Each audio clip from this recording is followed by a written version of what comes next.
Bezrat Hachem. On reprend cette fameuse première phrase du Shmona Prakim. Patrick ne prend même plus le temps d'ouvrir le livre. Ah, non, mais ça, je crois que c'est dans le fils du Rav Kook, non? C'est pas son fils, le Khan, mais non, pas spécialement, non. Je mélange tout après. Je joue entre les deux pirouchim, plus les paroles du Rav, ouais. Là, tu reviens dans le Shmona Prakim. Ouais, mais on est toujours dans la première phrase. Donc ça, donc il n'y a pas besoin de spécialement. On commence là-dedans? Non. Hein? Ouais, ça fait déjà 2-3 mois ça fait déjà 2 mois qu'on est dessus avant. Ah d'accord. Ouais. Parce que on commence à peine. La Chod des Hôtes. Alors on fait les deux en même temps, on joue entre les deux pour essayer de mieux comprendre. Alors, qu'est-ce qu'on fait maintenant? Là, on est dans le Shmona Prakim. Si vous pouvez l'acheter, c'est bien que ça vous l'aurez devant vous. Ouais. Vous l'avez peut-être à la maison. Si vous avez un chasse, il est après Avodazara. Il y a Pirkei Avot dans le. En général, il y a toujours le Pirkei Avot dans la Gemara. Ouais, dans le chasse. Après Avodazara Pirkei Avot. Vous n'avez pas le chasse. Vous n'avez pas le chasse? Alors acheter individuellement. Quoi? Acheter individuellement. Bon, Bezrat Hachem. En tous les cas, est-ce que vous avez des questions sur ce qu'on a vu la semaine dernière ou pas? Ou alors on commence tout de suite?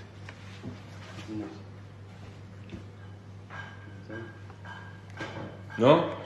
Allez, donc c'est parti. Donc il y a, et en plus, ça c'est assez à l'ordre du jour de ce qu'on va essayer de parler aujourd'hui. Et bien entendu, on va essayer de comprendre un peu ce qui se cache derrière des mouvements même mondiaux, des tenues hautes qui sont assez fortes dans le comportement humain. Et on peut le remarquer dans la période qu'on est en train de vivre en ce moment. Ouais, il y a des choses comme ça qui traînent l'homme, qui prennent l'homme à cœur. Et des choses comme ça, des choses puissantes, qui sont même des fois inexpliquées, qui vont pousser l'homme à avoir un certain comportement, même allant jusqu'au Messirut Nefesh, jusqu'au don de soi, au sacrifice de soi. Et une loi qu'on voit dans le monde en ce moment, là, c'est justement la Coupe du Monde. Donc autant en parler parce que je pense qu'il y a quelque chose de très intéressant qui se trame tous les 4 ans à chaque Coupe du Monde. C'est qu'on voit quand même des choses qui sont assez étonnantes. On n'arrive pas à trop expliquer. On voit des gens qui sont capables de faire des centaines de milliers de kilomètres pour pouvoir aller voir une Coupe du Monde à l'autre bout du monde. Ouais. Ils sont capables de rester 3-4 semaines dans un pays qui leur est complètement étranger, en plein milieu de l'Afrique, là-bas dans des appartements et dans des hôtels qui sont inhabitables pratiquement pour eux et leurs habitudes, peu recommandables. Ils sont capables à le faire en réalité pour aller supporter une équipe, pour aller crier avec le poing levé en l'air. Vous connaissez, on en connaît tous plusieurs.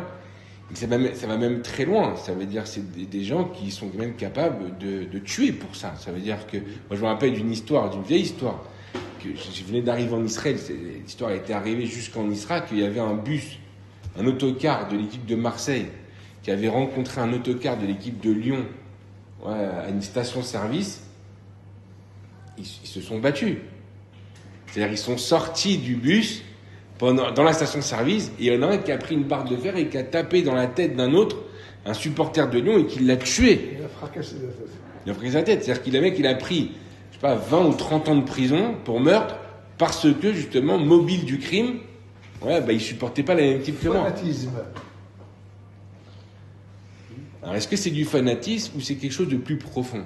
Il semblerait qu'effectivement que, Beofen Chitzoni, on a affaire effectivement à du fanatisme, mais qu'est-ce qui pousse l'homme à ce fanatisme? C'est ce qui peut-être qui va nous importer aujourd'hui d'arriver à comprendre. Il n'y a rien d'autre dans leur vie que ça. C'est violent, ça. Ce football là, c'est qui leur prend la tête entièrement. Mais pourquoi? Moi, ce que vous dites, c'est intéressant. Dans le sens où vous dites, voilà, il y a une partie de la population mondiale qui est débile, disons-le, et qui finalement, ça leur fait plaisir de voir 22 personnes qui courent après un ballon et qui met le ballon au fond du filet. C'est quelque chose d'assez intéressant. Un singe aurait été capable de le faire, mais eux, ils préfèrent voir des bipèdes en train de courir sur le terrain pour aller marquer des buts. Mais c'est pas le cas. Ça veut dire que si on regarde bien une chose, c'est pas que des gens débiles qui regardent le foot. Il n'y a pas que des gens débiles. Il n'y a pas que des gens débiles. Il y a 50 ans, il disait le football, ça remplace la guerre. S'il n'y avait pas le football, Il y aurait la guerre. Aujourd'hui, on a et la guerre et le foot. Mais d'une certaine manière, c'est-à-dire qu'on n'a pas que des gens qui sont au RMI. Ça fait 25 ans qu'ils regardent les Feux de l'amour, ils sont qu'à la 8e saison. Et donc finalement, ouais, ils s'ennuient un petit peu dans leur quotidien. Vient une fois tous les 4 ans la Coupe du Monde. Et du coup, en fait, ouais, ils sont capables finalement de prendre du plaisir parce que ça les change un peu, ça les sort un peu de leur quotidien. Ouais. Ouais, c'est ça. Mais on voit que c'est pas que des gens comme ça. On voit que c'est pas que des gens qui sont en mode à la maison, sur leur canapé, avec la télécommande dans la main toute la journée, qui regardent le foot.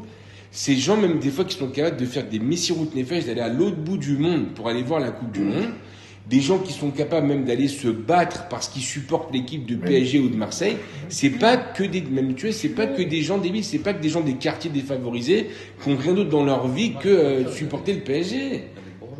Il y a des gens bourgeois qui sont dans ça. Il y a des gens qui, quand tu vois un match quand ils voient un match de football et que quelqu'un passe devant la chaîne, l'écran ou la télévision, ils sont capables de... Mais bien sûr. À côté de ça, on a plein de juifs. Juifs, bah on rachète des gens religieux. Moi, j'en vois une tonne là des Baruch Yeshiva. Le jour où il y a le Bétar qui joue, ils vont au Stade Teddy, ils vont regarder le match de foot. Il y a le mec, il est à la Yeshiva toute la semaine. Il étudie de la Gemara, il étudie de la puissance, et pourtant, il va être attiré par ça. Il y a des cadres qui regardent le foot. Il y a des gens qui ont des grandes études, des gens qui ont fait des grandes écoles. Il y a des ingénieurs, il y a des médecins, il y a des psychiatres, il y a des gens qui ont vraiment un vrai bagage intellectuel qui regardent le foot. Donc c'est une vraie question.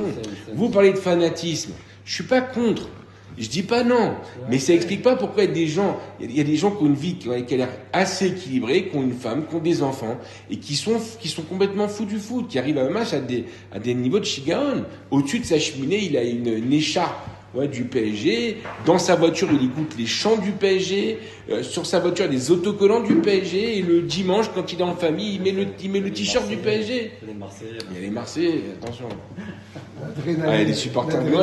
Les gens cherchent l'adrénaline. Ah, vous donnez une donne. Sur le Marseillais qui aime pas le foot. Ah, ça va. Et là, je suis dans mon grand chelem. J'ai pas vu un match du mondial. Waouh. Ça, c'est du contrôle. C'est du contrôle. C'est quelque part. Maîtrise de ça. C'est de vouloir adhérer à quelque chose, à une appartenance. Quoi. Ça veut dire, je ressemble à quelque chose.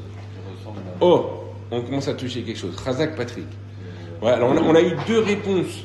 On a eu deux réponses qui viennent de la part d'Avram, qui nous a mis un 2-0 en direct, ouais, en nous disant le fanatisme. Ouais, et le deuxième réponse que j'ai dit, c'était quoi? C'était l'ennui, l'adrénaline, Razak, 2-0. Et là, Patrick vient de nous faire un triplé avec une réponse haut en forme, en nous disant qu'effectivement, ouais, il y a quelque chose qui se cache derrière tout ça. Il y a une question aussi de Chevra derrière. Et c'est ce que nous propose en vérité, effectivement, ici le Rav Blecker en réponse. Et c'est très intéressant, on va essayer justement d'approfondir cette idée et qui vient finalement s'associer à ce qu'on explique depuis plusieurs semaines. Encore une fois, vos réponses, elles ne sont pas fausses, vraiment. Je t'interromps. Ouais. Il y a aussi une question de business. Il y a des gens qui achètent des billets à 10 000 $, pour les offrir à leurs clients. C'est une façon de consolider les liens dans le commerce. Mon frère, mais justement, comment ça se fait que cette chose-là peut avoir autant de valeur? Comment ça se fait qu'un billet de foot, pour aller voir le foot, ou autre chose, ça peut être du basket, ça peut être de la boxe, mais comment c'est possible que ça arrive à des montants aussi importants? Les gens, ils veulent entendre que c'était tellement machin, il y a des gens qui ont payé tellement fort. C'est juste Qu'est-ce qui pousse? Je ne vais pas là-bas, pourquoi? Parce que c'est 6 000 € la place. La présidente du Mexique, elle a dit. Des billets qui se vendent à 10 000, 15 000, 100 000 $ aux États-Unis. C'est un messiroute nefesh. On voit des gens qui vont activer certaines forces. Par exemple, on l'avait expliqué la dernière fois. Quelqu'un, il va se lever dans le bus pour laisser sa place à une vieille personne. Il va activer chez lui la mida du chesed. On voit ça chez certaines personnes. C'est pas quelque chose de très difficile. C'est-à-dire, attention, ça demande une préparation, ça demande, bien entendu, une idgabrout, ça demande un ratson, une volonté minimum. On ne pourrait pas arriver à faire du chesed si on n'avait pas activé une certaine forme de volonté. Quelqu'un, il va avoir une personne dans la rue qu'il connaît, il l'a pas vu depuis longtemps, il le voit en haillon, il va essayer justement de s'intéresser à lui. Qu'est-ce qui se passe? Comment ça se fait que tu es tombé si bas? Il va s'intéresser à lui avec tout son cœur, vraiment. Donc il va agir avec chesed envers lui, en s'intéressant à lui, en s'ouvrant à lui. Ça, c'est quelque chose qui demande une volonté. Mais c'est pas quelque chose qui demande un messirut nefesh. C'est pas quelque chose qui active chez moi le messirut nefesh. On a dit, on peut faire du chesed avec le messirut nefesh. Mais pour arriver à ça, il faut arriver, mamash, à activer une force à l'intérieur de nous qui dépasse le chesed normal, la volonté normale. On voit par exemple certains soldats, surtout chez nous en Israël, quelques personnes qui ne viennent pas à devenir soldats parce qu'ils ont envie de trouver une solution pour s'acheter un appartement ou un truc, ils veulent être nourris, logis, blanchis, donc ça correspond bien à leur nature, ou alors ils ont trouvé une solution pour être payés pendant 5 ans sans avoir besoin de louer quoi que ce soit, d'être payés sans avoir besoin de faire une quelconque dépense, et donc lui, stratégiquement parlant, pour l'économie dans sa vie, il sait qu'il va pouvoir sortir de là-bas au bout de 5 ans avec un appartement, etc. Nous, on voit des gens qui viennent devenir soldats d'Israël, ils viennent des 4 coins du monde, parce qu'ils veulent défendre le Ham Israël. Il y a un esprit qui est patriotique. Et vis-à-vis de ça, ils sont capables de dire, je vais faire une activité, je vais faire une action qui peut mettre ma vie en danger. Ça, c'est ce qu'on appelle Messirut Nefesh. Messirut Nefesh, ça demande quelque chose de très fort. Alors ça va être, par exemple, voilà, pour celui qui a l'esprit sioniste, ça va être une idéologie, comme on a pu le voir chez Che Guevara et chez Martin Luther King. Je ne suis pas en train de juger ce que c'est bien ou c'est mal. Je suis en train d'expliquer la tnoua humaine, la démarche humaine. Qu'est-ce qui se passe dans le nefesh de l'homme pour en arriver jusqu'à là? Je ne suis pas dans le jugement de valeur, est-ce que c'est bien, est-ce que c'est mal, ça ne m'intéresse pas du tout dans le chiot. Mais on voit qu'effectivement l'idéologie chez un homme, par exemple, elle peut pousser l'homme à arriver à un messirut nefesh. Pourquoi? Parce que l'idéologie chez l'homme, c'est une force qui est très forte.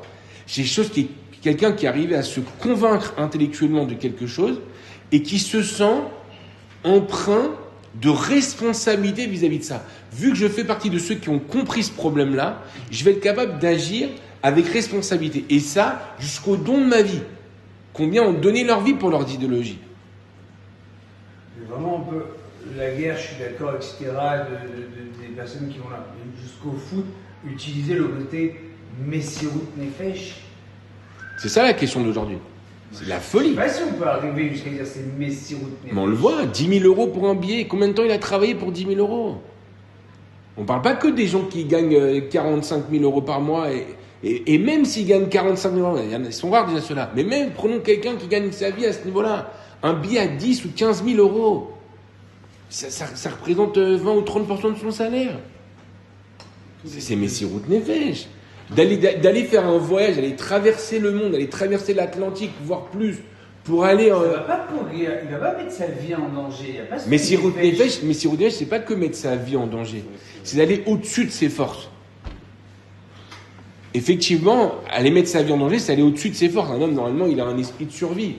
Donc, il n'a pas envie de donner sa vie, normalement. Le fait d'être prêt à donner sa vie, c'est un Messirut Nefesh. Mais c'est pas que ça, Messirut Nefesh. Pour faire du chesed, je suis prêt à aller passer une journée avec mon ami, à l'aider à déménager, je vais porter des colis, des machins. C'est un Messirut Nefesh. C'est pas quelque chose que je donne naturellement. C'est un message. Non. Non, c'est bon, après, j'ai pris le déménageur, on va pas pris de temps. Mais donc, vous comprenez que il y a ici, dans cette noix-là, quelque chose qu'on voit qui est Messirut Nefesh. Là, le bonhomme qui va descendre de l'autocar des supporters et qui va aller se battre. Moi, je me rappelle, j'avais été voir à Paris, Tel Aviv contre Paris Saint-Germain, mais c'est parti complètement en rire à la fin du match. J'ai un copain à moi, il s'est pris un coup de tournevis, à la sortie. Mais pourquoi, Kilou? Alors, je vais dire, oui, non, mais c'est l'antisémitisme.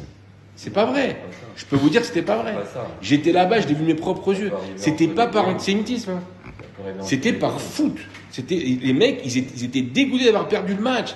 Et alors peut-être que perdre contre des juifs, ça les a encore plus dégoûtés, mais l'intention première, c'est ça. Maintenant, le bonhomme, il sait qu'en mettant un coup de tournevis, il prend le risque de prendre 3-4 ans de prison.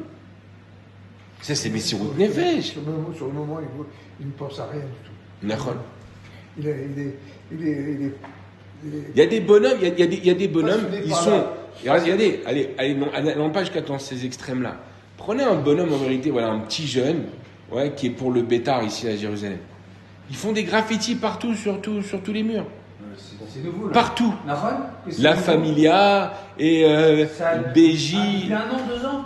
Moi, il y avait déjà un peu avant, mais là, c'est vrai que ça a pris des ampleurs incroyables. C'est la mode. Pourquoi il n'y a pas ça dans d'autres sports?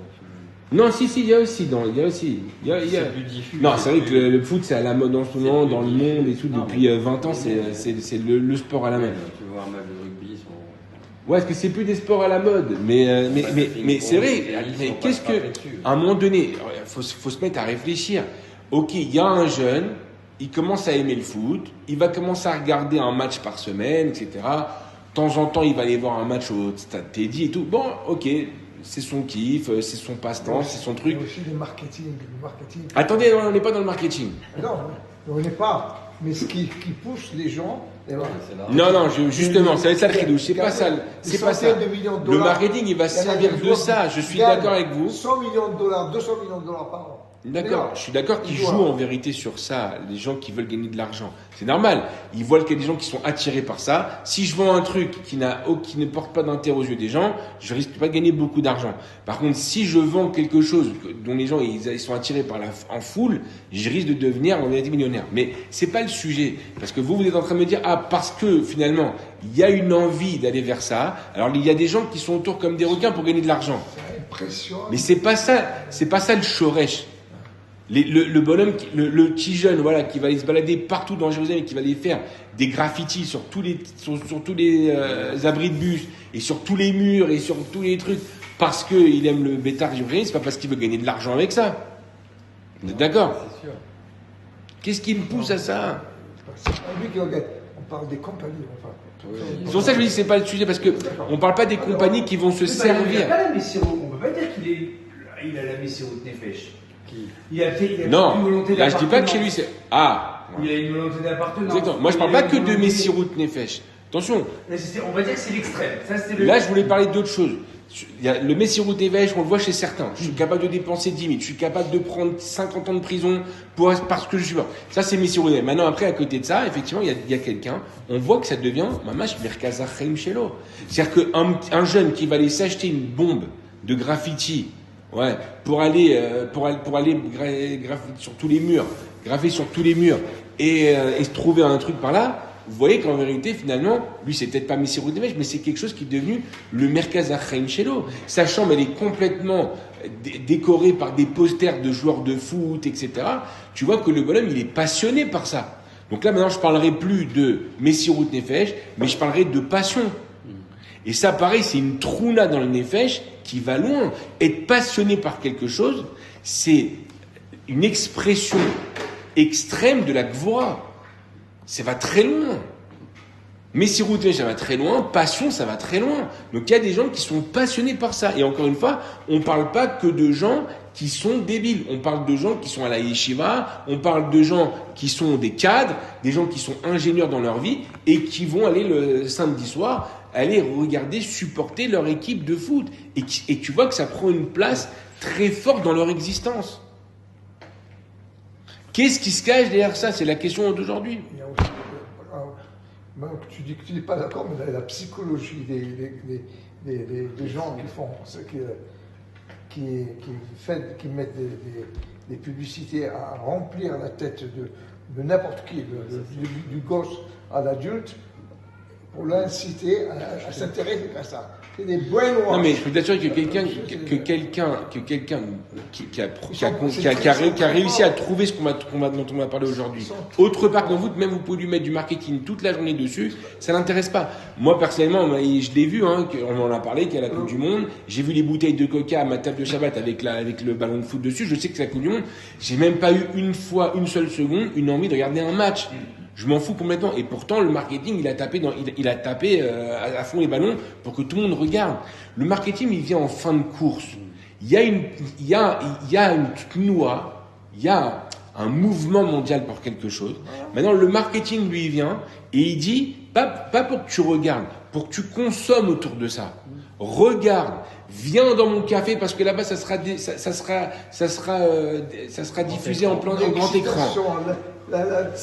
Tout ce marketing, il vient te faire consommer autour de ça. Mais c'est pas lui qui te donne envie de regarder le match. 50. Non, Coca, il s'en fout que tu regardes le match. Ça, Coca, il s'en fout complètement que tu regardes le match. Coca, ce qu'il veut, c'est que tu achètes sa bouteille. Vous comprenez bien la différence. 50. C'est pas ça qui pousse l'homme à regarder le match. Je regarde le match parce que je suis sportif. Ça ajoute ça. Justement, pas non plus. Ça aussi, c'est intéressant. On aurait pu répondre ça. Mais pourtant, on voit des mecs qui font 450 kilos et ils regardent la Coupe du Monde avec un gros paquet de popcorn. Et finalement, ouais, il n'est pas du tout sportif. Et il s'intéresse pas vraiment au foot. Moi, je connaissais des gens qui étaient au PSG, là, je ne sais plus comment ils s'appellent, là, chez les Ultras.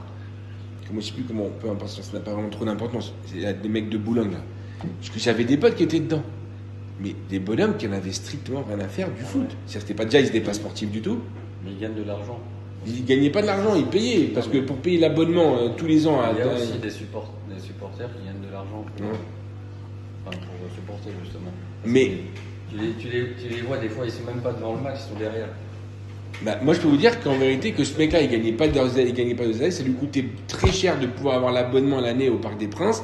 Et à côté de ça, le bonhomme, en vérité, il n'était pas non plus spécialement footeux. Ni il jouait à ça, ni il était spécialement passionné par le foot. Alors, bien sûr qu'il était là-bas, lui aussi il criait, lui aussi il regardait, il était content de regarder le match.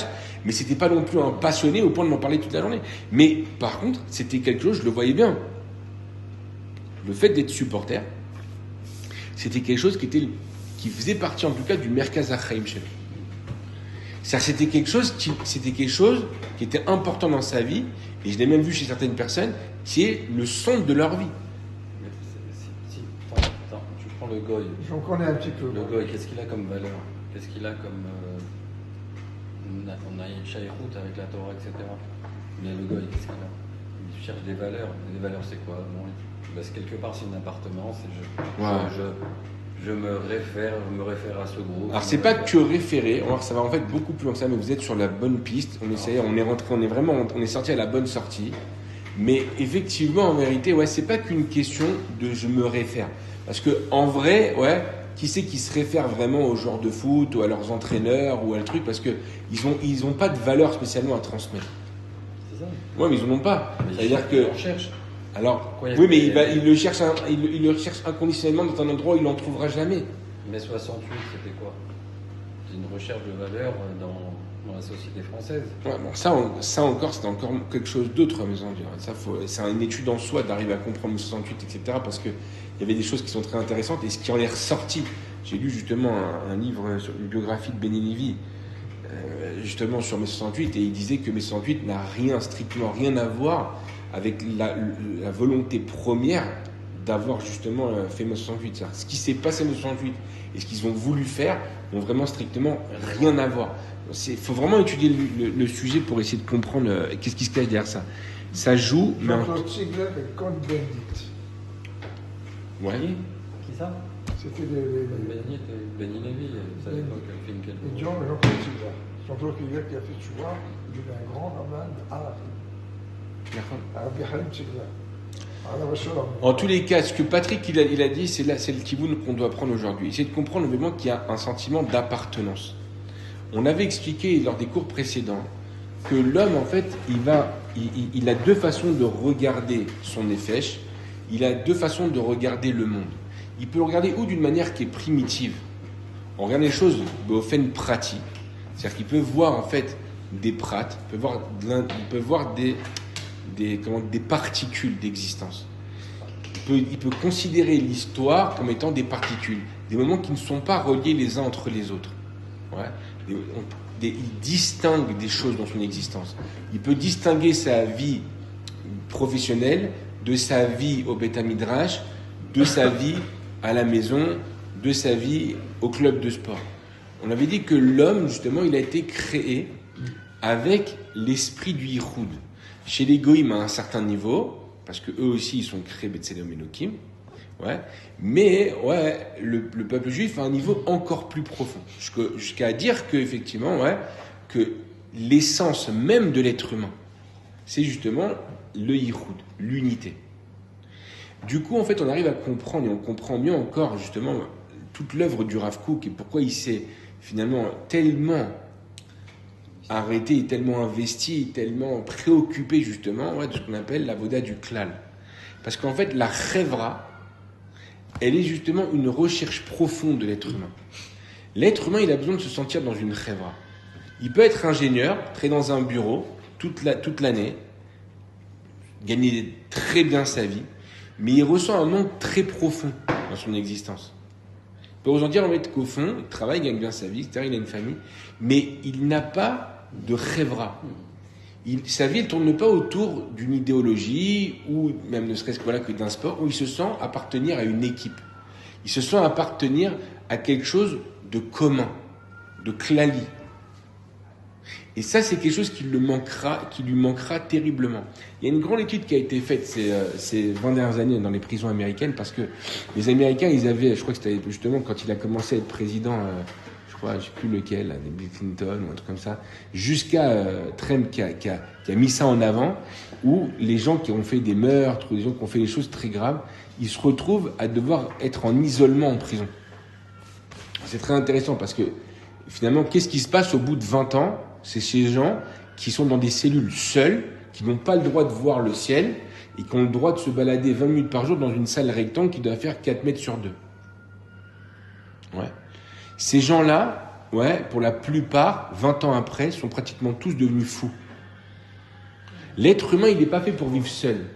Un homme qui est isolé, c'est un homme qui devient fou. Alors j'ai pris l'extrême, comme quelqu'un qui va se perdre sur une île déserte, qui va être seul pendant 1 ou 2 ans ou 3 ans avant qu'on le retrouve, il aura de grandes chances d'être devenu fou.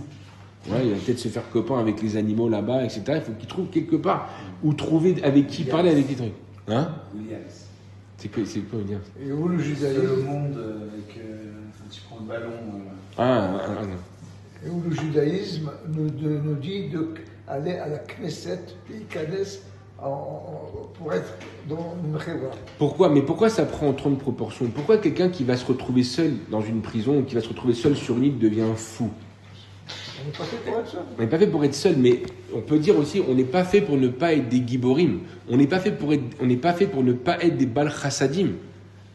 On n'est pas fait pour ne pas être des gens soumis à Dieu. Ça fait partie de notre identité, tout ça aussi. Ça fait partie de ce qu'on est. Comment ça se fait que quelqu'un qui ne va pas faire de recette pendant 20 ou 30 ans, il ne va pas devenir fou ? Comment ça se fait que quelqu'un qui ne va pas être un gibor, quelqu'un qui va être plutôt un homme soumis, comme ça, très naïf, des trucs, comment ça se fait que cette personne-là, il ne va pas devenir fou ? Pourquoi il va pas avoir spécialement besoin d'un suivi psychologique ? Pourtant, en vérité, il y a une partie de lui, il y a une partie de son identité qui n'est pas développée, qui n'est pas amenée à son paroxysme. On ne va pas spécialement voir des gens qui vont créer des mouvements sociaux, des mouvements humains, qui vont avoir une idéologie, qui vont être prêts à donner leur vie pour le chesed. Alors on a dit, ça existe quand même le chesed ad mesirut nefesh. C'est pas quelque chose qui n'existe pas, mais c'est quand même extrêmement rare. Alors qu'on parle de millions de personnes qui vont faire idéologie ou qui vont faire du mesirut nefesh pour aller voir un match de foot. Alors, la réponse est celle que justement on est en train d'expliquer. C'est qu'il y a quelque chose qui pousse l'homme, mais au plus profond de lui-même ici. Il y a quelque chose qui s'appelle yichud. J'ai besoin d'une chevra. Le besoin de la chevra, il est extrêmement fort chez l'être humain. Le besoin de la chevra, il est intrinsèque à l'être humain. Je ne peux pas me suffire de moi-même. Le fait d'aller voir un match de football, c'est une forme de yichud. Exactement.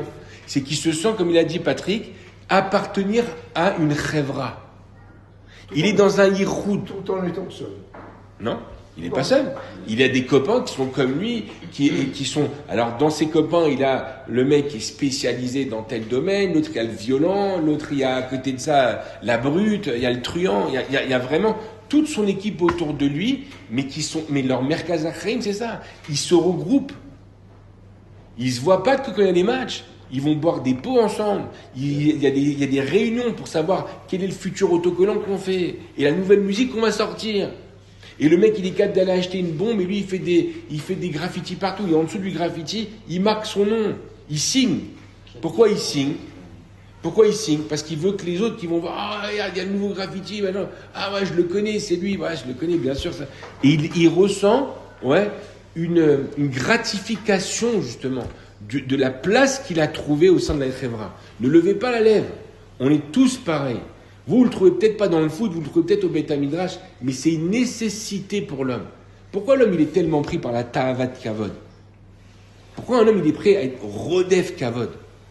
C'est sûr qu'en vérité que c'est quelque chose qui a été mal exprimé. Quand quelqu'un il cherche par rapport au kavod, ouais, c'est sûr que c'est quelque chose de mauvais. Mais pourquoi finalement l'homme il est tellement attrapé par cette ta'ava là du kavod? Pourquoi un homme aussi pareil il est prêt à faire Messirut Nefesh? Des fois un homme il est prêt à dépenser des millions de shkalim pour s'acheter une très belle Porsche avec une très belle couleur qui se voit de loin. Pourquoi un homme il est capable de mettre ses vacances sur son Instagram. Il est prêt à mettre il est prêt à mettre ses vacances là et regarder la villa que j'ai louée et regarder les vacances que j'ai passées et regarder les voitures que j'ai louées et regarder ceci. Pourquoi? Qui loue? Mais tranquille quoi, c'est-à-dire que tu t'es fait un kiff, t'es parti avec ta femme, t'es parti en vacances, t'as loué une petite voiture, t'as voulu te sentir bien, t'as voulu faire le sportif pendant un certain temps. Mais pourquoi t'as besoin de le montrer au monde entier? Rodef Achara Kavod. Ouais, c'est le produit d'une société consommatrice. C'est pas du tout. Rien à voir, j'ai envie de vous dire. Pas du tout. C'est quoi le produit? Le produit, c'est l'envie que j'ai de trouver une place au sein de la Khevra. Ah ouais. Et de me faire connaître, et tu as vu tel. Voilà. Exactement. Et ça, c'est une force qui est puissante à l'intérieur de l'homme. Puissante. Faut comprendre. C'est pas juste puissant, c'est la ma'oud du Ben Adam. Regardez comme on est en train de donner une dimension encore plus forte à ce qu'on étudie depuis plusieurs semaines. Je suis là ici je suis en train de travailler sur quelque chose ici. Je suis en train de laisser s'exprimer une force chez moi qui n'est pas juste prépondérante, qui n'est pas une force qui est ultra utilisée chez moi, qui est puissante intérieurement. Je suis en train d'utiliser la ma'out de mon âme. Et c'est pour ça qu'on peut voir des gens qui vont jusqu'au Messirut Nefesh. C'est pour ça qu'on peut voir des gens qui sont prêts à mettre des centaines de milliers d'euros pour arriver justement ou à engranger du kavod. C'est pas juste parce qu'ils veulent qu'on les applaudisse, c'est parce qu'ils veulent de la reconnaissance sociale. Au sein de quoi? Au sein de quoi? Au sein d'une Khevra. Moi, au sein de la Khevra, je suis ça. Il y a des gens qui sont capables, on le voit chez des enfants par exemple à l'école, très courant, qu'un bonhomme par exemple c'est pas le plus beau gosse de la classe. C'est pas le plus riche de la classe, donc il n'a pas les dernières baskets qui viennent de sortir. Alors qu'est-ce qu'il va faire? Il va faire le pitre dans la classe. C'est le pitre de la classe. Pourquoi il veut être le pitre de la classe? Pour avoir de l'attention. Et encore, pas que, justement, c'est ça que je suis en train d'expliquer. À chaque fois que vous me trouvez dans tous les exemples que je donne, vous me donnez. C'est pas faux ce que vous dites, hein. Ça fait partie de choses, hein, c'est vrai, hein. Ça fait partie du truc, hein. Mais c'est pas le shoresh qu'on est en train d'essayer de toucher. Finalement, pourquoi il veut de l'attention? C'est quoi le shoresh advarim? L'appartenance. L'appartenance qui vient justement de quoi? Il veut être reconnu parce qu'il veut rentrer dans la Khevra. Un homme primitif, on l'a dit, il est dans sa particule. Il est dans son compartiment. C'est-à-dire qu'il a son existence à lui. Mais c'est encore un regard primitif même sur lui-même. Tant que tu dévoiles pas l'intériorité de ton âme, tu vois pas l'importance justement d'être au sein d'une Khevra. Mais quand tu dévoiles l'intériorité de ton âme, tu vois en fait que tu n'es qu'une particule toi-même, tout seul. Tu as besoin d'être au travers d'une Khevra et de trouver un tafkid au travers de cette Khevra. Et ça, c'est quelque chose de tellement profond à l'intérieur de l'être humain que inconsciemment, l'être humain, il va courir vers cette chose-là. Il va avoir absolument besoin et il va trouver de quoi se remplir intérieurement vis-à-vis de ça. C'est-à-dire cet être-là, il va ressentir un plein d'être dans la Khevra. Alors maintenant, je suis pas le plus beau gosse, j'ai pas le plus d'argent, je suis pas le plus grand sportif de la classe, je suis pas le plus intelligent, je suis pas le truc. Alors, je suis quoi moi? Il reste la place du pitre. Je la prends, elle est pour moi. Je la réserve. Il y en a, il va absolument devenir le délégué de la classe. Mais on voit que personne ne vote pour lui. Dans la classe, ce serait Patrick le délégué. Pourquoi des fois, quand tu adhères à une Khevra, par exemple, tu prends le club de foot, il n'y a pas de concurrence. Ouais. Et pourquoi tu travailles dans une entreprise, finalement, tout le monde se dirige vers le même but, faire des bénéfices, etc. Et que chacun a sa part. Mais pourquoi dans cette rêve-là, il y a une concurrence? Parce que attention, l'être humain, il n'est pas tiré que vers ça. Il y a aussi le ratson, il y a aussi l'ambition. Quand je suis dans une rêve-rade de société, il y a d'autres choses qui viennent à rentrer en jeu et qui sont aussi très puissantes chez l'homme.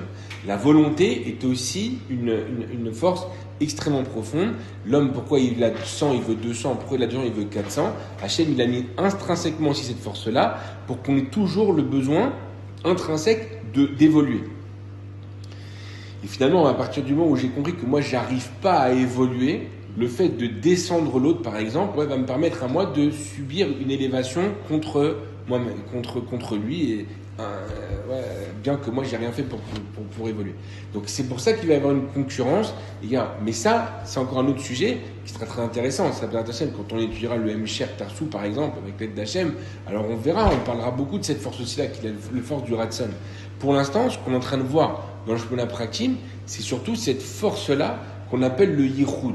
Qu'on est Da, chez Nefesh Adam, Achat. Ce qu'on essaie, c'est justement de dimensionner, de bien à chaque cours, bien définir de plus en plus ce que ça veut dire Yichud, que ce que ça veut dire Achat.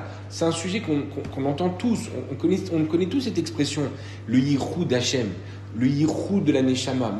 Mais petit à petit, on commence à lui donner une définition, on commence à créer vraiment la mappa, comme on l'avait expliqué, c'est-à-dire jusqu'à où ça vient. Quand on comprend ce qu'on a compris dans les dernières semaines, qu'ici on parle de quelque chose d'essentiel, quelque chose de ma'outi. Ok, alors finalement, quels sont les nafkaminot? Qu'est-ce qui va sortir de là? Qu'est-ce que l'homme a besoin véritablement? L'homme, si tu l'isoles, il devient fou. C'est pour ça qu'aux États-Unis, ils ont décidé d'arrêter de faire ce genre de prison. Ils ont dit là, c'est les derniers qui vont, après, ils recommencent à les réintégrer au sein d'une prison. C'est pas possible. Pourquoi? Parce que ok, il méritait de la prison pendant 30 ans, pendant 40 ans, perpétuellement, mais c'est pas pour autant qu'on a le droit de mettre un homme dans un endroit où il va devenir fou. Parce que c'est c'est le contraire de la nature de l'homme. Je le dénature, l'homme. En faisant ça, je le dénature complètement. On pouvait pas l'imaginer avant d'essayer, avant que la Torah nous le dévoile en tous les cas. Mais c'est ça que la Torah, elle nous apprend ça. Les gens, la science, elle a prouvé que les gens qui sont en isolement pendant plusieurs années, ils deviennent fous. Mais la Torah, elle t'a dévoilé ça depuis déjà 4000 ans. La nature de l'homme, la plus profonde. On ne parle pas d'une nature en plus de ça qui est, encore une fois, le chesed aussi, c'est une nature. La gvura aussi, c'est une nature. Mais il y a une nature qui s'appelle essence. Cette nature qui s'appelle essence, elle s'appelle yichud, tachles. Si je mets un homme, je l'isole, il devient fou. Un homme, il réussit dans tout. Il réussit dans le travail, il réussit dans le sport. Quel sport il fait? Il fait du crédit cocher. Il va à la piscine. Et il voit qu'il va dans la natation, il devient très fort. Il est très rapide, il est très musclé, il est très truc. Il fait des techniques des techniques incroyables. Le papillon, il arrive à défoncer tous les records du monde, etc. Cet homme-là, il va se lever le matin avec un chasser puissant. Moi, je sais pas vous comment vous l'avez vécu. Mais par exemple, pendant le Corona, où on était plus ou moins déracinés du reste de la chevra, au Hachem, on était en famille, on manquait pas de manger, on manquait pas de nourriture, de boissons, etc. Donc finalement, tout allait bien. Au niveau de la parnassa, on s'est tous débrouillés, tous comme on pouvait, on a tous survécu. Mais il y avait quand même un manque très fort. C'est-à-dire que malgré qu'on avait tout ce qu'il fallait pour pouvoir être bien à la maison, on avait quelque chose qui nous manquait terriblement. Des fois, c'est inconscient certaines semaines, mais on a tous vécu une certaine forme de traumatisme. Pourquoi? Parce que l'homme n'est pas fait pour rester enfermé dans sa maison constamment. Il a besoin de s'extérioriser au travers d'une chevra. Mais d'où ça provient, ça? Ça provient de l'essence de ton âme. Et c'est pour ça qu'on peut voir des gens qui sont autant attirés par le foot. Alors, il l'utilise, c'est sûr, d'une manière qui est inconvenable.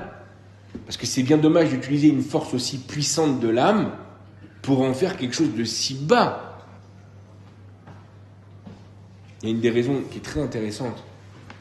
Pourquoi le Beth Amikdash il a été détruit? Quelle est la raison de la destruction du temple? Alors il y a plusieurs raisons. Il y en a qui disent c'est le meurtre, la Vodazara, Harayot. On a aussi des réponses que la Sinatrinam, plus pour le deuxième Beth Amikdash. Qu'on n'a pas fait on faisait pas les brachot, Birkot Torah le matin quand on se réveillait. Voilà, ça c'est des réponses qui sont très profondes.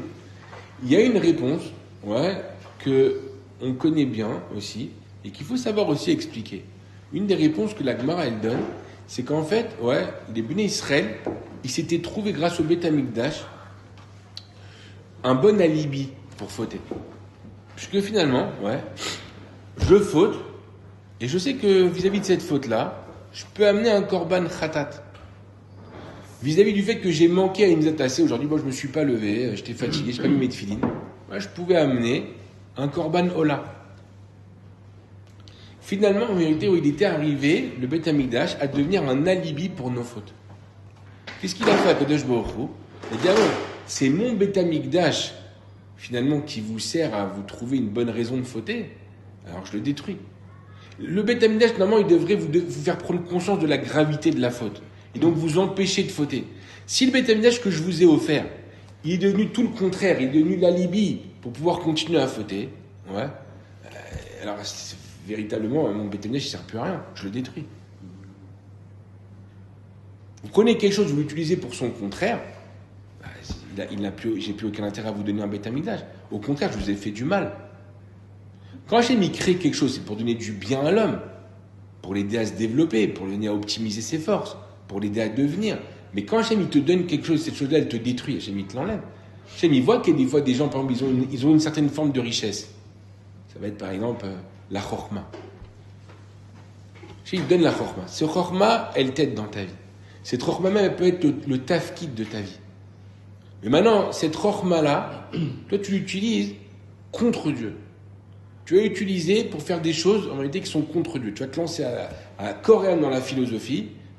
Tu vas commencer à adopter les coutumes philosophiques. Tu vas commencer à prendre en réalité comme fait les grandes conclusions d'Aristote et toute sa clique. Hachem il dit, pas de problème, je te l'enlève ta chorma. Ça sert à quoi? Je t'ai donné une chorma pour que tu ailles contre moi. C'est comme si je t'ai donné une épée et tu viens, le roi il a donné une épée à son sujet et le sujet il vient, il coupe la tête du roi avec. Je vais te donner ça. Quelqu'un il gagne bien sa vie. Le bonhomme il gagne bien sa vie.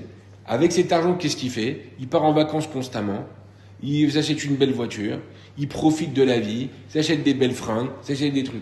Il se sert pas de cet argent pour prendre du temps pour étudier. Il se sert pas de cet argent pour faire du chesed avec, pour élever le Shem Hashem Baolam. Je me dis, pourquoi je te donne de l'argent là? Je parle pour le tzaddik. Après, pour le rachat, c'est un autre rejbon. Moi, je parle pour le Prinata Tzadik. Lui, il est là, il se remet en question, il a envie d'avancer vers Hachem. Et d'un côté, il se sert des kelim qu'Hachem lui a donné pour le mal. Il n'optimise pas ses forces avec ça. Alors, c'est comme le Beth Amikdash. Ok, si c'est comme ça, alors je te retire le Beth Amikdash. Je te dis, le Beth Amikdash, c'est une richesse. Grâce à ça, tu vas pouvoir matérialiser de nombreux niveaux spirituels. Tu vas pouvoir matérialiser le rat. Tu vas pouvoir matérialiser le rat qui se trouve dans tes avérotes. T'en rendre compte. Pourquoi tu amènes telle bête au Beth Amikdash? Parce que tu dois ressembler. Pourquoi tu as fauté? Parce qu'en vérité, tu ressembles à un bœuf. Tu es impulsif comme un bœuf. Alors comme tu es impulsif comme un bœuf, tu es un taureau au fond de toi, alors je vais te demander d'amener un taureau au Beth Amikdash pour que tu te rendes compte qu'en fait, au fond de toi, tu es un taureau. Tu n'es pas un bel Adam, tu es un taureau.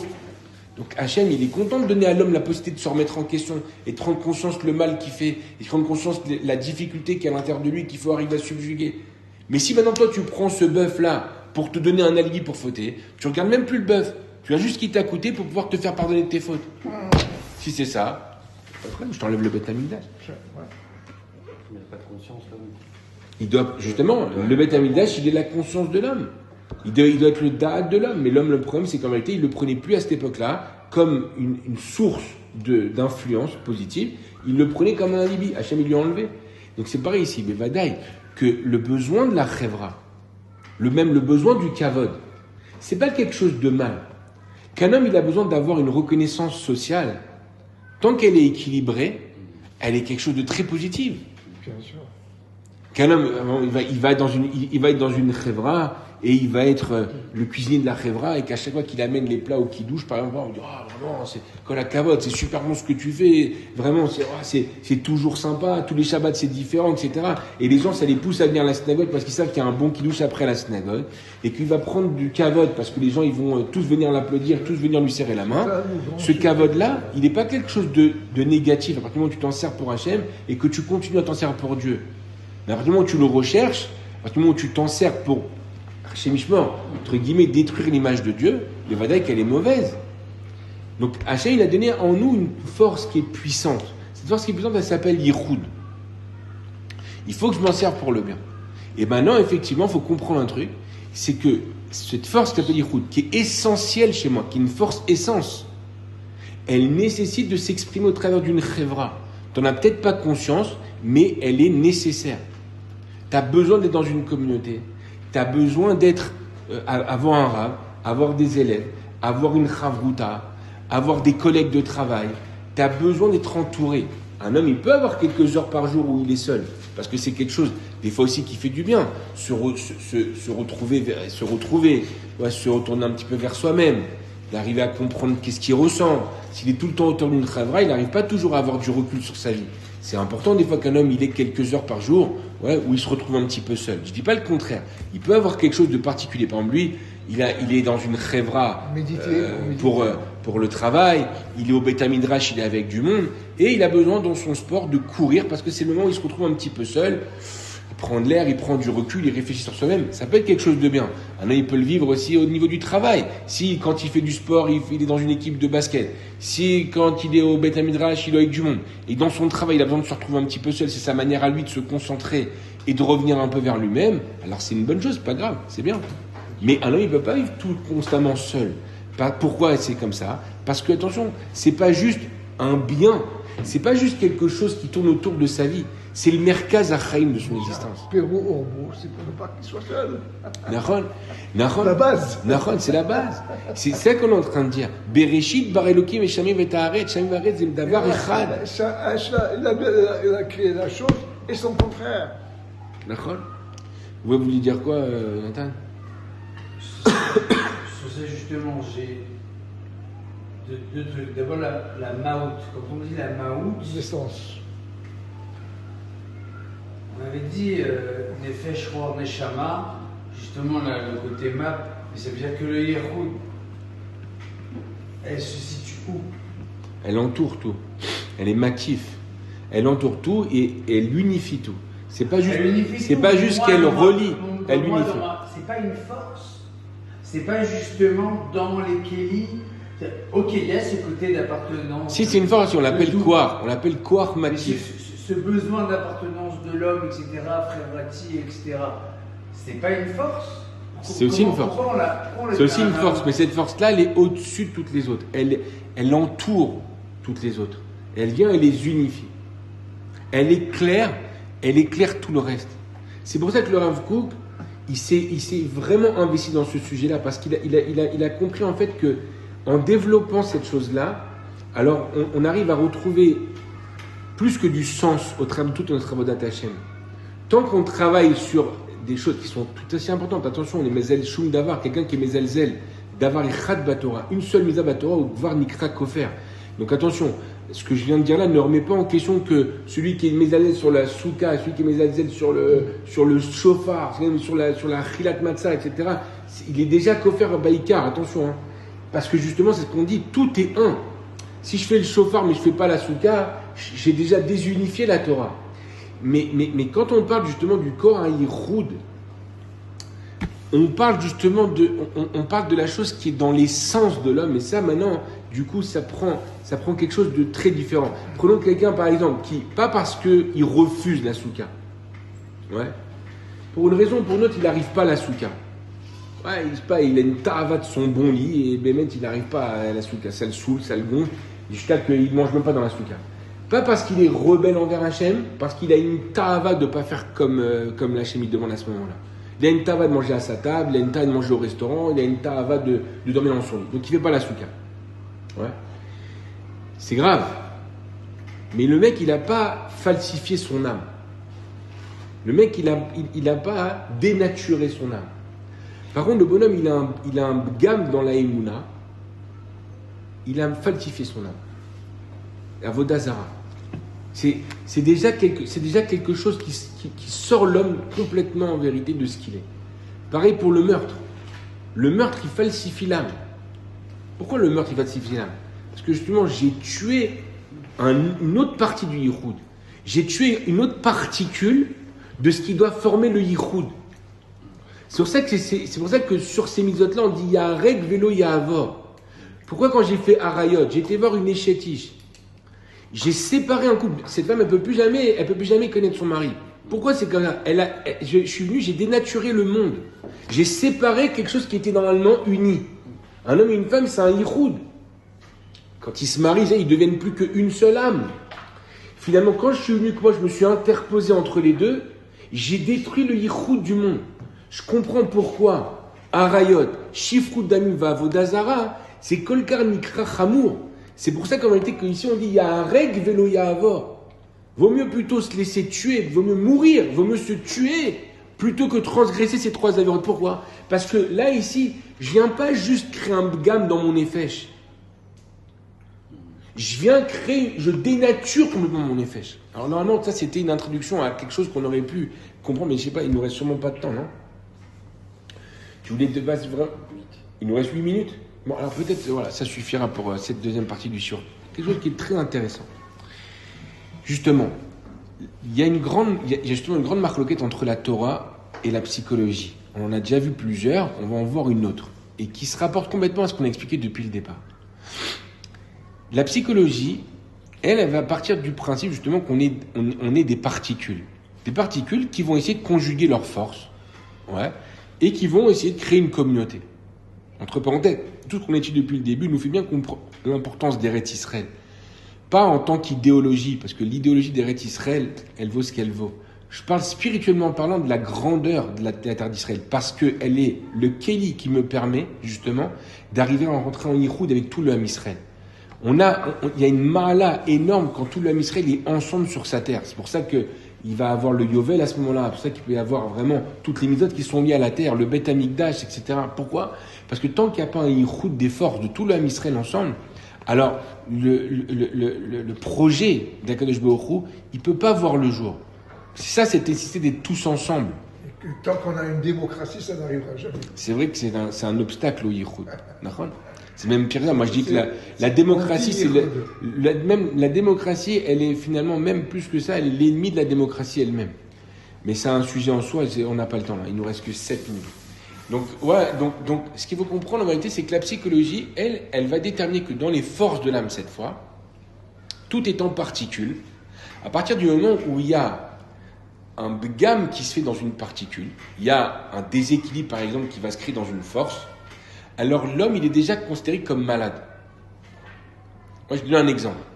Quelqu'un, par rapport à un traumatisme, il va avoir une peur, donc une émotion déséquilibrée, qui va l'empêcher, par exemple, donc, de prendre une voiture. Il va avoir peur toujours de rentrer dans une voiture. Moi, je connais quelqu'un, il n'était pas dans une voiture pourtant. Il a été renversé par une voiture quand il était enfant. Jusqu'à aujourd'hui, cette personne, elle doit avoir proche de 70 ans. Elle est pratiquement incapable d'entrer dans une voiture. Tout de suite, il s'affole. Tout de suite, il devient incontrôlable, etc. Il rentre dans un stress très fort et ça devient insupportable. Donc, on va considérer en vérité dans la Torah, dans le monde de la psychologie, les médecins, les psychiatres, les psychologues, les psychothérapeutes, on considère que cette personne elle est déjà malade. Déjà malade et que effectivement, du coup, on va s'intéresser à ce membre dans ses émotions qui est malade et essayer de lui redonner un équilibre pour qu'ils aient la possibilité justement de retrouver une bonne santé. On va considérer quelqu'un pareil qui va être joyeux, qui va être heureux dans sa vie, comme quelqu'un, dans cette prina-là en tout cas, en bonne santé. La Torah, elle, et regardez tout ce qu'on vient d'expliquer jusqu'à maintenant, ces plusieurs semaines, commence à prendre une proportion, une dimension qui est extraordinaire, qui est énorme. La Torah, elle va considérer, elle, que ce qui a été dit par les psychologues n'est pas complètement faux, dans le sens où effectivement, ce membre malade, il va pouvoir effectivement avoir un aspect négatif pour le bon équilibre de l'homme. Mais c'est pas ça qui va lui donner une définition de malade. Vous vous rappelez qu'on a beaucoup parlé dans la Chot Deot, justement, et on en reparle dans le Shmona Prakim, que le Rambam, il est très à cheval justement sur ce qu'il a appelé l'homme bari et l'homme malade. On avait fait un pérec entier, vous vous rappelez, sur les conseils qu'il nous avait donnés, sur l'alimentation, etc. dans l'homme, pour qu'il soit équilibré, qu'il ait la possibilité justement d'avoir un corps bari. Mais regardez bien que le Rambam, il ne nous a pas précisé. Ah, si tu manges bien, alors tu vas avoir tels membres qui sont Bari. Si tu fais du sport, une activité sportive, alors tu vas avoir tel membre qui si la circulation de ton sang, elle est bien faite, alors tu vas être Bari et non. Ce qu'il nous a dit en vérité, c'est comme une seule entité. Tout est unifié. Il n'a pas donné des conseils pratiques par rapport à des membres du corps. Il a expliqué que tout rentre dans une maréchette. Tout doit être ensemble. Si je ne suis pas ne serait-ce qu'un de ces conseils-là, je suis déjà dans une maréchette qui est déséquilibrée. Mais ça ne veut pas dire que je suis malade. Le Rambam met l'accent en vérité sur quelque chose justement qu'on est en train d'étudier nous depuis plusieurs semaines. Le Yiroud, l'unité de l'âme. Qu'est-ce que ça a à voir avec le Shem Yiroud Kedusha, il y a une relation avec ça? Mais bien sûr, mais c'est ce qu'on a étudié depuis les semaines, bien entendu. Pourquoi je fais les mitzvot? Pourquoi je fais la tfila? Pour unifier le Shem Hashem. Maintenant, où il se trouve le Shem Hashem? Donc, à l'intérieur de vous. Oui. En unifiant tous les membres de votre corps, en unifiant tous les événements de votre vie, vous unifiez le Shem Hashem. Avec vous-même. Avec vous-même. Bien sûr, exactement. Et après, une fois que vous l'avez fait avec vous-même, vous l'unifiez chez vos épouses, avec vous, avec vos enfants, avec vous, avec le Ham Israël, avec vous, et le monde entier avec vous. C'est ça le truc, hein. C'est ça qui fait. Avram, Noach, il est tzaddik, aval que pour lui-même. Il unifiait le Shem Hashem à l'intérieur de lui. Avraham, avec une épouse, avec un enfant. Yaakov avec une famille entière. Yosef avec le monde entier. Moshe Rabbeinu, il crée le peuple d'Israël. Mais c'est toujours ça. C'est-à-dire celui qui est tzaddik, celui qui va vraiment utiliser ses forces, il est venu unifier quelque chose. Dans sa vie, il a un projet d'unification. C'est pour ça qu'on dit que tant qu'il n'est pas marié, en lo Torah bichlal. Pourquoi? Ça veut dire quoi? Pourquoi? Je suis allé à Yeshiva, je dis 9 heures par jour. Comment tu peux dire que j'ai pas de Torah? Parce que pour l'instant, tu n'unifies rien, tu n'unifies personne. Tu comprends pas ces choses-là. C'est pas quelque chose qui vit chez toi. En tout cas, pour finir, c'est ça qui nous explique ici le Rambam. C'est que un homme bari, c'est quelqu'un qui a une bonne santé au niveau de son yiroud. Une fois que son yiroud il est fait, même s'il y a des déséquilibres dans son corps après, tout ça, ça va prendre place. Tout ça, ça va se structurer. Pourquoi? Parce que je remets tout à Hachem. J'ai compris en vérité que tout ce qui se passe dans ma vie, tous ces événements, tout ça, c'est Borgolam. Alors c'est vrai que sur un moment précis, j'ai un déséquilibre qui se fait. Il y a une petite chute qui se fait. Mais c'est pas ça qui va faire que je suis bari ou que je ne le suis pas. Parce qu'en vérité, finalement, dès que je reprends mes idées claires, je vois qu'en vérité que tout ça, c'est Hachem. Tout ça, en vérité, finalement, tout ça, c'est lié. Alors, mais les autres membres de mon corps vont être capables de redonner de la vitalité à ce membre malade. Et finalement, la brioute, elle revient. C'est quand j'ai désunifié, justement, mon corps. C'est quand j'ai désunifié mon psychisme. C'est là, en vérité, où la maladie, justement, elle va prendre un caractère qui va être unilatéral sur tout le corps. Il va prendre un caractère général sur le corps. Et c'est pour ça qu'on avait expliqué la dernière fois que quand quelqu'un, la maladie, il a mal aux yeux, alors on considère qu'il est malade, qu'il est en pikuach nefesh. Pourquoi? Il a que mal aux yeux. Non, parce que le fait qu'il ait mal aux yeux, ça touche sur tout son corps. C'est ça que la Gemara veut nous donner, mais de manière très, très profonde, elle veut nous expliquer très profondément. C'est que quand justement j'ai changé mon regard, je ne suis plus dans un regard de yiroud sur les choses. Alors c'est tout mon corps qui est malade. Si mes yeux vont bien, alors tout mon corps va bien. C'est ça qu'il faut comprendre. Et c'est pour ça que, c'est ce qu'on a essayé d'expliquer dans ce shiur, c'est qu'il faut comprendre que cette force-là, elle n'est pas justement une des forces de l'âme, elle est quelque chose d'intrinsèque à l'âme, et c'est pour ça qu'elle est tellement importante, c'est pour ça qu'il faut la développer. On verra, je ne sais pas si on fera un cours sur ça, mais on verra que c'est pour ça que des merkaz achaim, c'est pour ça que c'est quelque chose qui est tellement recherché par l'homme, on verra que le koach ha'ava, le koach de l'amour, il est tellement important, il est tellement merkazi dans la vie d'un homme, pourquoi l'homme il a tellement besoin et envie de se marier, parce que justement il a envie de s'unifier à quelque chose qui le dépasse. Cette unification avec une épouse va faire en sorte qu'il dépasse le côté particule de son existence, et il va créer quelque chose de général dans son existence, et ça c'est quelque chose de central et de nécessaire. Et c'est pour ça qu'on est tous à la recherche de ça, et qu'on en a tellement besoin, et que quelqu'un qui va se séparer de son épouse, il peut rentrer dans une dépression tellement forte, prêt à se suicider même pour ça, parce que c'est nécessaire d'arriver à créer ce ribourg, mais plus que ça, cette unicité au niveau de l'âme. Voilà.